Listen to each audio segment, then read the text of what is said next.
Sorry हा म्हणजे काय बोलावं ते कळतच नाही बा. नाही ठीक आहे म्हणजे मी समजू शकते. हो ना.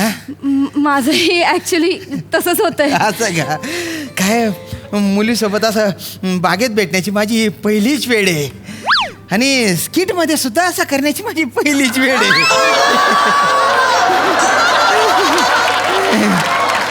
डेटिंग ॲपवर तर आपण अशा गैर गप्पा केलेल्या आहे बा पण असं प्रत्यक्ष भेटण्याची आहे ना अशी गंमतच काहीतरी येणारी असते ना.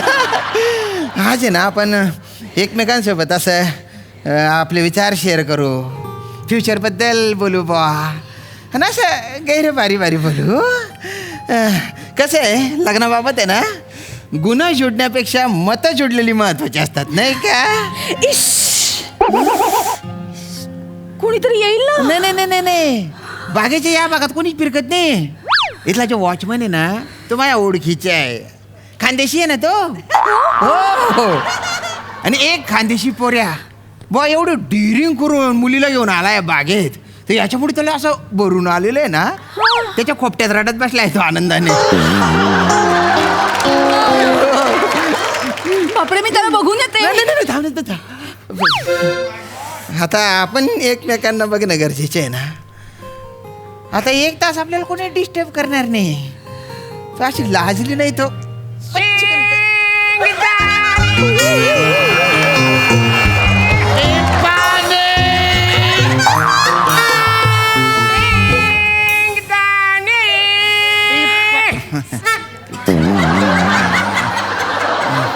काका तुमच्या पोरीला सांगताना घ्या ना. ती माझी पोरगी नाहीये. नको मला ते शेंगदाणे फिंगदाणे फुकाव तिकडे शिल्लक. सॉरी सॉरी ते झालं माझी जवळची नजर आहे ना थोडीशी कमजोर आहे पण दूरची नजर एकदम कडक आहे. हो. दूरचा म्हणा गुरु शुक्र चेपचून असा नीट दिसतो पण जवळचा चंद्रच दिसत नाही रे. नाही ऍक्च्युली तुमच्या केसावर मी कन्फ्युज राहिलं की या चंद्राबरोबर ये छोटी पोरगी काय करत असेल बा. येतं का शेंगदाणे आईला घ्या ताईला घ्या बाबाला. हो शेंगदाणे खाते का घ्या ना. घे रे थोडसे काय घेतो घेतो आणि ते सोलपटे काढून दे. हा आणि पोत्रे इकडे नको उडू बा. अच्छा तयारच आहे. तशी तयार आहे हा हे घ्या हे घ्या हे 2 तयार आहे सोलपटी हे घे. थँक्यू. ओ दादा घ्या काहीतरी. अरे आमच्या पात्रतेच्या तुझ्याकडे काही विकायलाच नाही येणार रे. अहो बेबीसाठी पिपाणी घ्या ना. अरे का बेबी आहे का रे. अरे लग्नाची पिपाणी वाजवायची वेळ झालेली आहे ना आता. अरे काय दादा तुझ्याकडे जे विकायला आहे ना ते लहान पोरगीच मागेल ना. एखादी मोठी पोरगी म्हणते का घ्या ना पिपाणी म्हणून. घ्या ना पिपाणी. हे बघा, घ्या. घ्या ना. तुला पिपाणी आवडते मला पिपाणी खूप आवडते. का आपण एक गंमत करूया. काय तुम्ही मला प्रश्न विचारा मी तुम्हाला पिपाणी वाजून उत्तर देईन. हो असेल तर एकदा वाजवी आणि नाही असेल तर 2दा वाजवी. मस्त या घ्या. 3 घ्या पिपाणी. 3 कशाला 3 कशाला. त्याचे तुम्ही 2 शेंगदाण्याचा पुढा घेतला माझ्या 3 पिपाण्या घ्यायला पाहिजे तुम्ही. काय फालतू करी तुला मध्ये यायलाच पाहिजे काय साहेब. तुम्ही एक काम करा. काय रे भाऊ. या वसाऱ्याला ना त्याच्या पिपाण्या परत करून टाका. नको आपल्याला पिपाण्या. आपल्याला ताई तुम्ही त्याचे शेंगदाणे परत देऊन टाका. नको आपल्याला. अरे तुम्ही आपल्यात कधी आले रे. नाही माझ्या पिपाण्या नाही तर त्याचे शेंगदाणे पण नाही. वसाऱ्या तुला तर आज मी सोडतच नाही. या चिरकुटला नाही एका फटक्यात गार करत. चिरकुट कोणला बोलतो रे तू. चिरकुट कोणला बोलतो. तुला वसाऱ्या काय करणार मी चिरकुट तर तू झुरळ. मी झुरळ तर तू मुंगी. मी मुंगी तर तू पिसवा. मी पिसवा तर तू मला पिसवापेक्षा छोटा प्राणी नाही सापडत. काय नाही बा तुम्ही बा मध्ये मध्ये नाही बोलायचं. मग खेळायला बा मजा बा नाही बा येत बा. तू बाय ना बाटोड का कुक्कुला बाड आहे का तू. खेळ चालू आहे का इथे. अरे आम्ही काहीतरी महत्वाचं बोलतोय तरफडले आणि तिच्या अंगावर थुकतो रे. ताई हो मी तुमच्यासाठी ह्याच्यासोबत भांडतोय आणि हा दादा बघा मधल्या मध्ये पळ काढतोय. उद्या तुमच्यासोबत पण तो असाच वागू शकेल बघा बा म्हणजे. श्याम नाही नाही तुम्ही बाय ना बाटोड काही बोलतो का? अक्कल आहे का तुला काय? ऐका ना हा? आमचे बाबा पण असंच बोलायचं. तो तसाच आहे, त्याला अक्कलच नाही आहे. कोणाचे बाबा?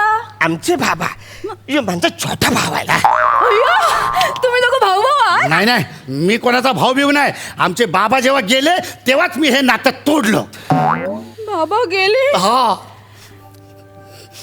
बाबा चल बाबा गेले. चल, चल. बाबा ताई. गेले बाबा. ताई असं कसं झालं बाबा? ताई ताई कसे तुम्ही गेला बाबा? ताई, ताई. कुठे गेलात बाबा? आई थांबव थांबव किती गचक्या मारते. हे बघ हे बघ तुझे बाबा नाही आहेत ते त्यांचे बाबा आहेत. त्यांच्याबद्दल बोलतायत ना ते. ताई हा पण त्यांचे बाबा गेलेत ना. पण नाही नाही मग रडते कशाला आहे? तुझे नाही ना ते. ताई ताई पण त्याची एक खूप मोठी कहाणी आहे ताई. मग कशाला सांगतो? जा ना घरी जा ना. नाही नाही दादा, ताई मला ऐकायची. ऐकायचे ना मला ताई ऐकायची. ऐका तुम्हाला सांगतो आमचे बाबा जेव्हा आजारी होते ना असे असे बेडवर पडले होते. आमच्या दोघांचे पण हात त्यांनी असे हातात धरले आणि आम्हाला बोलले बालांनो माझी सगळी इस्टेट आहे ती तुमची आहे. म्हणजे 12 एकर शेती आहे, 5 घर आहेत आणि आणि बँकेमध्ये 40 लाख रुपये आहेत. हे सगळं तुमचं आहे. पण आता मी मेल्याच्या नंतर तुम्ही ती कशी वाटून घेणार तेवढ्या मला सांगा. मग मी आनंदानं डोळे मिटायला मोकळा. एक मिनिट आवाजावरून तर याचे वडील वाटतायत ते. मी आईवर गेलोय. हा तर ठीक आहे. आणि आणि मग नंतर आम्ही दोघांनी 2 दिवस आम्ही विचार केला आणि मग मी ठरवलं माझ्या वाट्याची जी इस्टेट असेल ना ती मी सगळी विकेन आणि त्याच्या पिपानं विकत घेईन आणि त्याचा बिझनेस करेन. वाव, हा आणि ह्याने काय केलं माहिती आहे? काय केलं? ह्याने कशाचा बिझनेस करायचा ठरवला? कशाचा? शेंगदाण्याचा. शेंगदाणे शेंगदाणे. मग बाबा काय म्हणाले? बाबा काय बोलणार? हे आमचे सगळे धंदे बघितले आणि असा एकच गचका आला आणि जमा झाले. याने माझ्या बाबांना मारलंय. तुझ्यामुळे माझे बाबा गेलेत. तुझ्यामुळे बाबा गेले. तुझ्यामुळे माझे बाबा गेले. तुझ्यामुळे आमचे बाबा गेले. तुझ्यामुळे आमचे बाबा गेले. तू खून केलास आमच्या बाबांचा बाबा. अगं थांब ए चेतना दादा ही का चिडले? तेच मला पण काय कळत नाही. ऐक 2 वेगवेगळे बाबा आहेत. एक तुझे बाबा आहेत, एक त्यांचे बाबा आहेत. तुझे बाबा शेफ आहेत आणि त्यांचे बाबा गेलेले आहेत. नाही माझे बाबा क्लार्क आहेत, शेफ नाही आहेत. अरे बाप रे. एखाद्या दिवशी विनोद नाही केला तर काढून नाही टाकणार तुला. सेफ म्हणजे सुरक्षित म्हटलं मी. आणि खरे दलिंदरांनो आबाडातून आहे ना एखादा दगड जर तुमच्या डोक्यावर पडला ना समजा तुमच्या बापाने टाकलेला आहे तो. अरे धंद्याला वर तरी नीट राहू देणार रे. 40 लाख रुपये, 12 एकर जमीन, एवढ्या तुम्ही काय केलं? शेंगदाणे आणि पिपण्यांमध्ये घालवून टाकले. लाजा नाही वाटत तुम्हाला? अरे लाज कशाला वाटायला पाहिजे?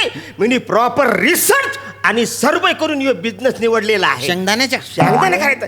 शेंगदाणे ये चटपटे शेंगदाणा, फुल टाइम पास शेंगदाणा. बच्चों को खिलाओ, बीबी को खिलाओ, भाभी को खिलाओ और प्यार बढ़ाओ.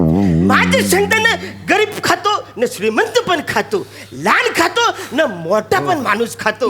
प्रत्येक माणूस शेंगदाणे खातो. आता मला सांगा या जगात असा कुठला माणूस आहे की त्यांनी शेंगदाणे खाल्लेलेच नाहीये? अरे दारू पिणारे ते शेंगदाणे चाकणं म्हणून खातात. जे पितात ते तर खातातच, पण जे नाही पित ते लयच खातात. तुम्हाला सांगतो की म्हणजे जग नष्ट झालं तरी दारू शिल्लक राहणार आहे. जोपर्यंत दारू शिल्लक आहे तोपर्यंत माझे शेंगदाणे शिल्लक आहेत. माय रिसर्च, माय बिझनेस, माय मॉडेल. दादा झालं तुझ्या जाय तू आता, जा. थांबा ना, दादा तुमच्या वेल माझा जो बिझनेस आहे तो थोडासा सन्मानाचा बिझनेस आहे.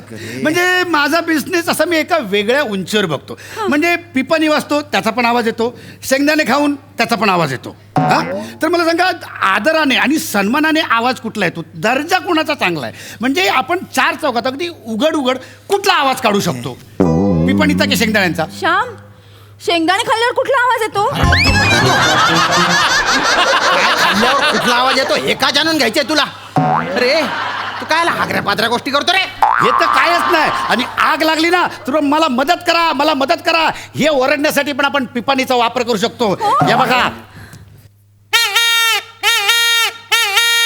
म्हणजे काय, तर मला मदत करा. आणि समजा एकदम सगळ्यात महत्वाचं म्हणजे आपल्याला जर तहान लागली तर लगेच आपण म्हणायचं पिपाणी.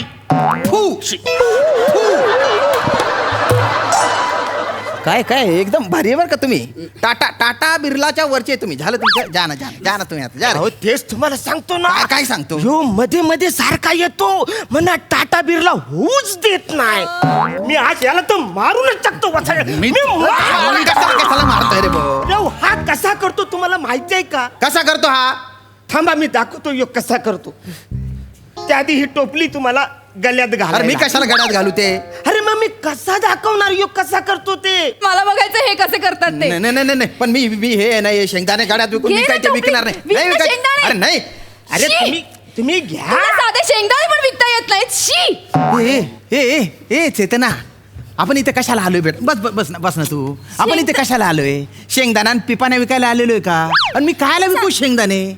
माझ्याकडे चांगला जॉब आहे, भलती भारी नोकरी आहे माझी, भलता पगार आहे मला. अच्छा, म्हणजे तुला वाटतं की तुझ्या त्या पगारात तू तुझ्या फॅमिलीचं पोट भरू शकशील? मग हा? मला सांग, तुझ्या घरात किती जण आहेत? 4 जण आहे. आणि किती जण आहेत तुझ्या घरात? अरे सांगितलं ना 4 जण आहेत म्हणून. मग घरात पिपाण्या किती आहेत? पिपाण्या कशाला असतील माझ्या घरात? अरे मग ज्या माणसाच्या घरात पिपाण्यात नाही त्याची लायकी तरी आहे का लग्न करायची? अरे पिपाणीच्या लग्नाचा काय संबंध रे? अरे मग लग्न झाल्याच्या नंतर वाजवशील काय? लग्नानंतर काय पिपाण्या वाजवू मी? वसरा, म्हणजे याला शेंगदाण्यासारखा मोठा बिझनेस पण करता येत नाही आणि पिपाण्यासारखा फालतू बिझनेस पण करता येणार नाही. माझ्या पिपाण्याला फालतू बोलायचं नाही. फालतू नाहीतर आहे. तुझ्या शेंगदाण्यांचे सगळे कोंब आहे ते खोडून टाकेन. वसऱ्या, तुझी ही पिपाने ना करून टाकणार. मग मी तुझ्या सगळ्या शेंगदाण्याचा कूट करून टाकेन. तू कुठ करशील? वसऱ्या, तुझ्या पिपाणीमध्ये एक शेंगदाणा टाकला कच आवाज होईल. अरे मी माझ्या पिपाणीने अशा ठुंकर मारीन ना, तुझे सगळे शेंगदाणे उडून अरे जातील. तू काय अरे तुझी चिठ्ठी करीत शेंगदाणे. उत्तर पडणार रे दलिंदरान. हो, एकमेकांचे बिझनेस का कुटायला आणि फुकायलाच आहेत का? ए दलिंदरांनो, तुला येतात का साधे शेंगदाणे विकता? बरं झालं बाई, मला आधीच कळलं. लग्न झालं असतं या माणसाशी तर माझं आयुष्य बरबाद झालं असतं. अगं ए वांदर मुसड्याची. ए हा तू वांदर मुसड्याची. बरं झालं मला कळलं, नाही तर तुझ्यासोबत लग्न झालं असतं तर माझ्या आयुष्याची पिपाणी वाजली असती. तू वांदर मुसड्याचा, चल जाई. खड्ड्याचा. अरे जा खड्ड्यात तू. मला भेटायचं उगीच आलो इथे मला. चालेल, अरे. चल जा. इंटरेस्ट नाहीये मला तुझ्या